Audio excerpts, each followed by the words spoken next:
Hi mates, how's it going? In today's video, episode 13 of Beyond the Dark Portal by Aaron Rosenberg and Christie Golden. It's time for things to get a little bit sexy. So let's go! The rest of the day and evening was jam-packed full of chaotic planning and stuff. Who should go? Who should stay behind? What provisions should they take? What kind of provisions did one even take when travelling to an entirely different world? Spare pair of pants, a banana and some colouring pencils? Everybody had an opinion on the matter. Discussions turned to arguments. Arguments turned to insults. At one point, Turalyon thought Alleria and Kurdrum were going to start beating the shit out of each other, purely because neither could agree on how they should utilise the griffins. But eventually, a plan was drafted, one that everyone seemed okay with, and now it was just a case of settling when this Alliance expedition would set off. We should head out right now. My rangers can see as well if not better than the orcs at night. No, we don't all have your vision, and we're exhausted. Turalyon's right. We are exhausted. The purpose here isn't to kill as many orcs as possible and go down shouting battle cries. It's to get to the other side with as many as we can so we can stop something bigger. The comment wasn't particularly aimed at Alleria, but Turalyon suspected it struck home nonetheless. Mainly because her face went red, then white, and then she stormed off. And for some reason, call it instincts or force of habit or something, Turalyon automatically moved to follow. But Khadgar stopped him. Let her go. Talking to her now would just make things worse. She's tired too. None of us are thinking clearly. When she's ready, I'm sure she'll come to you. Come to me? Turalyon wondered. What bloody hell was that supposed to mean? Varana, a moment. Alleria's second in command, Varana, nodded. I have a special task for you. One that goes beyond your military duties. It's not maudlin to think that I might not return. That none of us might. We do not yet know what we face on the other side. Varana looked troubled, but didn't interrupt. If I do not come back, I wish for you to bear a message for me. To my family. Tell them I took the fight to the Orcs' own world, to avenge Quel'Thalas, to keep our people safe from future attacks. Tell them I went to try and save other worlds as well, others who I pray will never know the pain of what we underwent. Tell them I chose this path, and that whatever happens to me, my heart is with them. Alleria then fumbled in a pouch for a few moments and pulled out 3 small necklaces, each graced with a glowing, beautiful gem. An emerald, a ruby, and a sapphire. And Varana gasped as she recognised them. Yes, they're from the necklace my parents gave me. I had it melted down in Stormwind, and 3 lockets made from it. I will keep this one. She selected the emerald one and fastened it round her own neck. I wanted to give the other 2 to Varisa and Sylvanas when I... Please, take these home with you. Give them to my sisters. Tell them, this way, no matter what happens, we'll always be together. Varana's eyes glistened with tears. It was all very emotional, and Alleria couldn't help but envy her second's ability to weep freely. You will return, my lady, and give these to your sisters yourself. But for now, I will keep them safe until you do. This I swear. Varana then hugged Alleria tightly, which caused Alleria to stiffen somewhat. She hadn't had any physical contact with anyone for a very long time. Not since... shut up, heart. But she let Varana hug her for a bit longer before dismissing her, and then lingered, allowing the fresh air to calm her a little bit. However, that was soon interrupted by the sound of footsteps, and as Alleria quickly faded into the shadows, she frowned as she realised it was Turalyon. So she very quietly and sneakily buggered off. But Turalyon remained, standing alone in the moonlight. Despite his advice to everyone else, he wasn't going to get any sleep tonight. But unfortunately, in these moments of loneliness, it didn't take long at all for his mind to go back, as it always did, to that night, 2 years ago, when his whole world had changed. Flashback time! Turalyon. Turalyon. Turalyon lifted his head to see Alleria, illuminated by the dim orange glow of the fire, standing in his tent. Alleria, by the light you're drenched. He immediately leapt up from his cot and rushed to her, 1,000 questions bouncing around his head. When did she get back? What had happened? Why the bloody hell was she in his tent? But all of that could wait, because she was soaked and shivering. She was going to catch the death of cold. Here, stand by the fire. Alleria nodded and stretched out her hands to the warmth. But something was very wrong. She was usually so self-controlled, almost haughty, but tonight she looked troubled. Come on, I'll get you some dry clothes. So he did that. He found a shirt, breeches, a tabard. They wouldn't exactly fit her fantastically, but at least they were dry. Here, change into these. I'll get you something hot to drink. Then we can talk. Turalyon then turned away so that Alleria had some privacy, actually blushing a little bit when he started to hear soft rustling behind him. but he wasn't going to turn around like some kind of perv. Not until Alleria said it was okay. However, a pair of small hands then unexpectedly slid around his waist from behind, and a slender figure pressed against his back. Oi oi. For a second, the ever so dutiful paladin had absolutely no idea what to do, but he then took her hands in his, and the two of them then banged furiously. Do I really need to spell this out like I'm reading some kind of Mills and Boons romance novel or something? Turalyon's perfectly perpendicular penis something bosoms. Anyway, Alleria was gone by the time Turalyon woke the following morning, and when he emerged from his tent, he received news that shocked him to his core.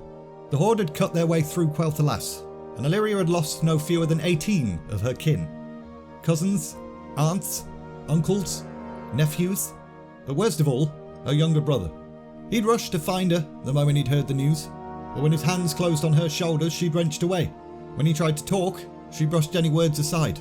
It was as if they'd never even been friends, let alone the hot, steamy night they'd just shared together. It was in that moment that Turalyon felt something break inside him, something he'd since pushed aside and let scar over. Meanwhile, back in the present, They come. Grom looked to where the half-ogre was pointing. So they do.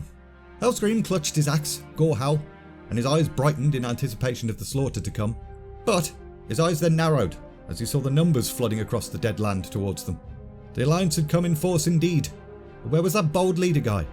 The one who'd left his men to die and run away. Grom particularly ached to kill that guy. Come, little Alliance. Gorehowl is thirsty. Back with the Alliance, Turalyon reined his horse as his group cleared the hills overlooking the portal. There were a lot of orcs down there. This was not going to be easy. But there were two individuals amongst the ominous line of green beasts that stood out to Turalyon. One of them possibly wasn't even an orc. Kinda looked like them, but his skin was more yellowish brown, built larger and differently than the rest. A powerful warrior, but not the leader. No, the one beside him, with thick black hair and glowing red eyes. That was the one. Sons of Lothar!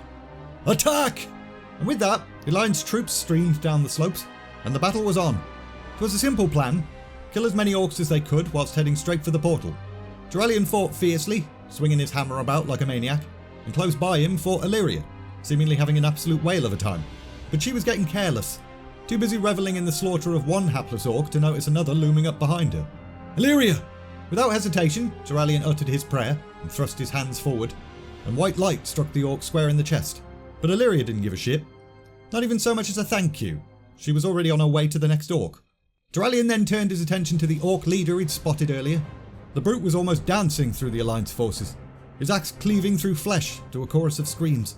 But powerful as he was, the orcs were still outnumbered, and you could see in the orc's face that he knew it. The Alliance was still pushing ever forward towards the portal, so the orc leader went ahead and made a decision. He turned and shouted something to a cloaked figure standing near the portal, and the figure nodded, and the leader then bellowed something else, causing all the orcs across the valley to start backing away and slowly retreat. What the bloody hell are they up to now? Turalyon thought. The cloaked figure by the portal then caught his eye again. Seemed to be messing about with something by one of the pillars. The paladin couldn't make out exactly what it was, but it was glistening in the light. Possibly metallic, possibly mechanical. Shit. What's the matter? There's something by the portal. Mechanical. Like something the gnomes would make. Or the goblins. Do you think they're planning to retreat back through the portal and destroy it behind them? Yes. Come on. I'll hold them off. And so, Turalyon battered his way through the orcs cutting a path, whilst Khadgar followed closely behind. And as soon as the way was clear, the mage rushed forward and sliced at the cloaked figure's neck. It was a strong slice. Should have been enough to kill anyone. But the figure simply groaned in pain, dropped the device he was messing about with and cheesed it. Khadgar then grabbed the strange machine and studied it. It was ticking. That's never a good sign. So, he went ahead and threw it upward as far as he could, augmenting his strength with magic. And it's a good thing he did, because the thing then bloody exploded. Ugh. Grom got his bearings and immediately made his way towards the cloaked figure. Traitor! You would kill us? No, I swear, I was told it was a shield. Told by who? I don't know. Melkor was sent to do it. Hellscream was kind of furious. Even as far as he'd been aware, the device was indeed supposed to be a shield, something that would allow the orcs to escape safely. Which means someone was a bloody liar. Was it Gorefiend? Nazul? And it was in that moment that Grom vowed to survive this battle, so that he could find out and beat the crap out of them. But survival was easier said than done. The explosion had rattled his people. they were going to need a pep talk. Fight, my war song! Fight like the orcs you are! Tear them to pieces! For the Horde! Meanwhile again, on the Alliance side of things, well, this is it. Each of you, tell your units one more time that this is a voluntary expedition. I'll not force any soldier to cross worlds if they do not wish to. Danath nodded and went off to bellow his orders. Alleria turned to her rangers and did the same, and Khadgar just sort of stood there and gave Turalyon a reassuring smile. However, the paladin did not smile back. Alleria was almost killed earlier. I was barely able to save her. Turalyon, she's a trained warrior. She can outfight both of us probably. You know that. That's not what I'm worried about. I know she can handle herself, but she's getting careless. She puts killing orcs before her own safety. Takes undue risks. Well, we're taking the fight to the orcs. Maybe this will be good for her. Good for both of you. Turalyon went ahead and chose to ignore that last part and turned his focus to his own men. Sons of Lothar, we've faced battle before. We've faced loss, defeat, but we've also known victory. Now we face the unknown. We take the fight to them, and we stop them, so they never trouble us or other innocent worlds ever again. For the Alliance! Turalyon lifted his hammer, and the soldiers all cheered, and Khadgar nodded to himself. This was what both he and Lothar had sensed in the young paladin all those years ago, that this priest-turned-holy warrior would rise to the challenge. He just wished Turalyon could see it himself. But, without any further hesitation, the Alliance forces charged and pushed their way all the way through the portal, to the other side. It was very bright and very hot. It took a few moments for Khadgar's eyes to adjust, but when they finally did, he gasped. The cracked red barren plain that stretched before them was familiar, as was the blood-red sky. Balls. I'm only 22, Khadgar thought. Thought I had more time. Khadgar, what is it? What's wrong? But Khadgar shook his head and forced a very fake smile. Nothing. However, absolutely no one believed that lie, so he corrected himself. I've had visions of this place before. I didn't think I'd have to face them so soon. I'm sorry. It just overwhelmed me for a second. Alleria frowned, but she knew he wasn't going to explain any further. Plus, she was having her own issues with their current surroundings. She was an elf, a child of forests and trees and growing healthy lands. But this place was dead. Shithole. The road. It's paved with bones. Those monsters. Everyone fell silent, hoping Alleria was mistaken. This was no small path. It was a road proper, built for huge engines of war to traverse. For it to be paved with bones would mean hundreds, no, thousands of bodies. But she was not mistaken. Merciful light.